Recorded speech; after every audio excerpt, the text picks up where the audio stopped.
अलग अलग नेताओं को, कार्यकर्ताओं को पार्टी जिम्मेदारी देती है और हम सबको अलग अलग हमारे काम बांटे हुए हैं। लेकिन राजस्थान के साथ जो संबंध है, जो रिश्ता है, वो अटूट है और यहाँ के लोगों के प्रति, यहाँ के कार्यकर्ताओं के प्रति जो हमारे दिल में जगह है उसको कोई कम नहीं कर सकता। आज हम विपक्ष में हैं, लेकिन जहाँ जहाँ कार्यकर्ताओं को ज़रूरत है, पार्टी को ज़रूरत है, संगठन के रूप से जहाँ जहाँ जनता बुलाती है हम सब लोग वहाँ जाते हैं और सबको साथ लेकर चलते हैं। और कांग्रेस पार्टी विपक्ष में है, लेकिन हम सबकी जो मजबूती, हमारी एकजुटता है और हम सब कार्यकर्ता नेता एक परिवार के रूप में काम कर रहे हैं, हमारी सबसे बड़ी ताकत है। लेकिन एक बड़ी जिम्मेदारी आपको मिले, सबकी यही इच्छा है। मेरे को तो जिम्मेदारी दे रखी छत्तीसगढ़ की, वो मेरा राज्य है, मैं जिम्मेदार हूँ। लेकिन राजस्थान के अंदर यहाँ से मैं चुनकर गया हूँ, यहाँ पर बहुत काम करने का मौका मिला है, सत्ता में भी, विपक्ष में भी। तो यहाँ के लोग, यहाँ की जनता, यहाँ के कार्यकर्ता, यहाँ की मिट्टी के साथ जो संबंध है, वही मेरी सबसे बड़ी उपलब्धि है। दिल्ली में चुनाव जो होने वाले हैं, उसमें जो राज्य सरकार है उसको दिल्ली की जनता ने बहुत बार मौके दिए, केंद्र सरकार को कई बार मौके दिए। पिछले 10-12 सालों से दिल्ली में दोनों राज्य और केंद्र सरकारों की जो वर्चस्व की लड़ाई है, उसमें दिल्ली के लोग पिस रहे हैं और कांग्रेस पार्टी एक बेहतर विकल्प बनकर सामने आई है। हम लोगों ने जनता को कुछ गारंटीज दी हैं और जब कांग्रेस सरकार थी शीला दीक्षित जी की, तो विकास जो हुआ था दिल्ली में, जनता उसको याद कर रही है। और मुझे लगता है कि आपस की वर्चस्व की लड़ाई में अपने आप को बड़ा साबित करने में शीश महल और राजमहल में कितना रुपया खर्च हुआ, इन चर्चाओं से हटकर कांग्रेस ने एक बेहतर ब्लूप्रिंट जनता के सामने प्रस्तुत किया है।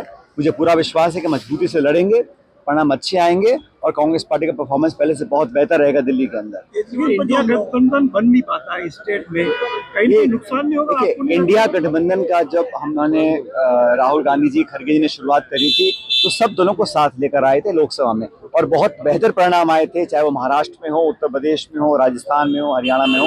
और एनडीए के साथ मुकाबला करने के लिए इंडिया गठबंधन पहले भी मजबूत था, आज भी मजबूत है। अलग अलग राज्यों में जो परिस्थिति बनती है, उसके अनुरूप लोकल यूनिट्स को देखकर अलग दल निर्णय करते हैं। और जहां तक इंडिया गठबंधन की बात है, पहले भी मजबूत था, आज भी मजबूत है। और भारतीय जनता पार्टी को चुनौती देने के लिए नेशनल लेवल पर अगर कोई दल है तो वो कांग्रेस पार्टी है। केजरीवाल जी पर कल हमला हुआ था, वो किस तरह से देखते हैं? मुझे लगता है कि हिंसा की कोई जगह राजनीति में नहीं होनी चाहिए, लेकिन जो जनता जवाब मांग रही है, जिन लोगों को सत्ता दी थी दिल्ली में, केंद्र में और राज्य में, दोनों भाजपा और आम आदमी पार्टी सिर्फ आपस में तू तड़ाक और आरोप प्रत्यारोप में फंस गई है। और मुझे लगता है कि दिल्ली के लोगों को उसका खामियाजा उठाना पड़ रहा है। लोग बेहतर विकल्प चाहते हैं और अच्छा ऑप्शन कांग्रेस पार्टी बनकर सामने आएगी। अगर ट्रंप के हाथ में सत्ता जारी है, भारत का फायदा और नुकसान देखा जाता है, उससे आप क्या सोचते हैं? मुझे लगता है कि दोनों मुल्कों में सत्ता किसी के पास भी हो, लेकिन दोनों सबसे बड़ा लोकतंत्र, सबसे पुराना लोकतंत्र है और दोनों देशों के जो द्विपक्षीय संबंध हैं वो अटूट हैं, बहुत मजबूत रहेंगे।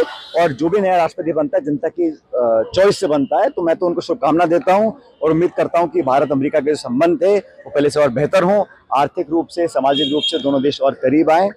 जहाँ तक राजस्थान सरकार की बात है, साल पूरा हुआ है, लेकिन जो अभी निर्णय दिए हैं सरकार ने, उसमें स्कूलों का बंद करने की बात हो, जिलों को समाप्त करने की बात हो, इंग्लिश मीडियम स्कूल्स को दोबारा पुनर्विचार करने की जो बात कर रहे हैं, ये सब नकारात्मक निर्णय हैं। अफसरशाही बहुत हावी है। राज्य सरकार में इतने सारे पावर सेंटर बन चुके हैं कि जो सत्ता दल के विधायक मंत्री हैं वो भी दर दर भटक रहे हैं। तबादलों पर जो नया विवाद पैदा हुआ है, उस पर भी सरकार को स्पष्टीकरण करना चाहिए। आने वाला सत्र चालू हो 31 तारीख को और हम सब लोग सरकार की जवाबदेही तय करेंगे, उनको मजबूर करेंगे कि वो जनता के हित में काम करें। और 1 साल का जो कार्यकाल रहा, उसे देखकर बहुत ज़्यादा उम्मीद मैं नहीं समझता जनता को है, लेकिन कांग्रेस अपना जो एक विपक्ष की भूमिका है वो मजबूती से निभाएगी। हम सदन के पटन पर, सदन के बाहर लगातार जवाब पूछते रहेंगे और जवाबदेही तय करते रहेंगे। सत्र आने वाला है, बजट भी आएगा, आपको लगता है सकारात्मक रूप से संसद में चर्चा होगी? तो पिछले बजट में जो घोषणाएं की थी, 4 लाख रोजगार की बात की थी, अभी जो एमओयू साइन किए हैं, 35 लाख करोड़ के साइन किए हैं, उनमें से कितने कारगर होंगे? तो पारदर्शिता के साथ सरकार को अपनी बात रखनी चाहिए। हम तो चाहेंगे चर्चा हो, लेकिन सदन को चलाने की जिम्मेदारी सरकार की होती है। हर मुद्दे पर चर्चा हो। और कई बार जैसे मैंने देखा है पार्लियामेंट के अंदर, लोकसभा के अंदर हाउस एडजर्न कर सरकार अपने जवाब देने से बच जाती है और हम लोग जवाब मांगते हैं। तो सार्थक चर्चा हो, संवाद हो, पूरा देश प्रदेश देखे कि सत्ता पक्ष विपक्ष किस प्रकार का आचरण रखते हैं। हम तो हमेशा सदन चलाने के पक्ष में रहे हैं। इस सत्र में भी हम चाहेंगे, बड़ा महत्वपूर्ण सत्र है बजट सत्र, हम चाहते हैं चर्चा हो, सवालों के जवाब दिए जाएं।